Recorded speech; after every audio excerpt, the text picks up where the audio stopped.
Ano yata, pictorial daw siya. Tinignan ni Kuya yung suot ko. Bigla. Okay, let's cook. Be, ang puwet, be. Matigas. Hindi siya. Ay, ibalik mo nga. Malambot eh, kuan, baby ko. Ha? Greatest fear. Iwanan ako ng pamilya ko. Oh. Yung wife mo? Oo. Patay, getting to know you. Baka iba masagot ko. May task tayo kasi galing ako doon. Sabi, bihisan daw natin si Tofi ng character na ninja. Dapat kailangan the whole day. Whole day, kailangan ninja siya the whole day. Ninja, my God! Meron tayo. Bating ka na ninja! Bating ka na ninja! Hindi, yun ang color blue. Dali. Kailangan may time ka. Dali, ganyan. Tapos medyas. Ito to.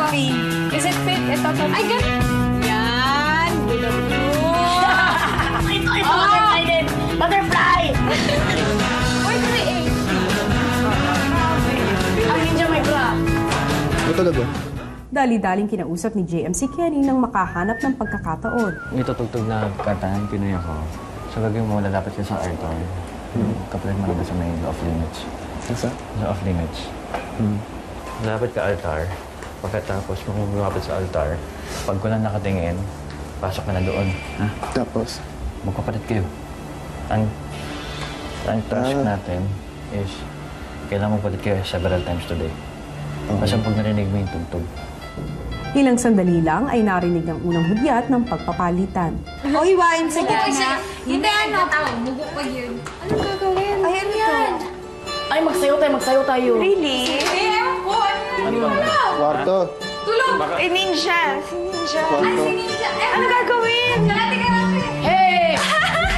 Hindi ko alam eh. Anong meron? 1, 2, wait! Hey!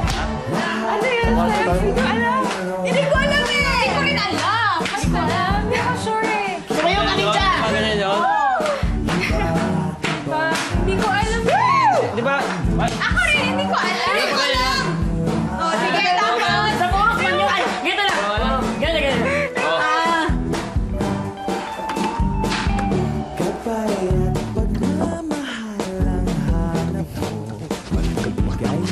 Hey! Ganyan ba talaga? Magaya kami sa'yo. Tayo ah. Hindi ako alam ito. Ano naman? Hindi ko alam ito. Pero ganito lang ang tayo ko. Kaya sa'yo ako. Ayun naman. Ano ba yan? Ano yan? Love mo, Pinoy ako. Pinoy tayo. Ano ba yan? Si Maria, pati si Melissa. Kaya kumanan ka. Alam naman ang pet ko. Kumanan ka. Pagkatapos ng sayawan, dumiskarte si JM para makalabas sa off-limits na kwarto ang totoong Tofi. Hindi na rin bago yung itsura.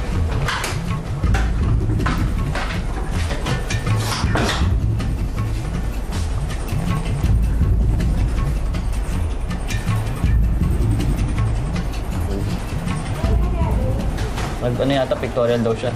Tinignan ni Kuya yung suot ko. Bigla daw. Okay, let's cook. Be, ang puwet, be. Matigas. Hindi siya. Ay, ibalik mo nga. Malambot eh, kuan, baby ko. Ha? Maya-maya'y dumating na ang oras para magluto ng pananghalian. Tinola. Go. Ay, Buksan mo. Tenga. ano to? Ano yan? Ilong! Ano yan? Ilong! Hindi, siyempre lulutuin mo. Tenga, ilong. Ilong! Ay, meron pa lang. Ay! Ano mo lang, i-mince mo lang yan. Binisin lang natin Yan, masarap yan. Okay lang yan. At least baboy. Masarap yan. Baboy, pati Ilong! Sa ilong ako kuwakog mo. Habang naghihintay maluto ang pananghalian, Gayahin mo. Lagay mo. Sabi niya kasi si Topi marunong ng ganito. Sige. Nelay, pabaliktad kaya mo. Hindi, baliktad yung kamay. Baliktad yung kamay. Nasa ilalim yung kamay. Ilalim yung kamay. Dali magkabay ko? Hindi, pag ganyan. Baliktad. Yung paano kaya nila, no? Mas okay yung kanina. Mas grabe.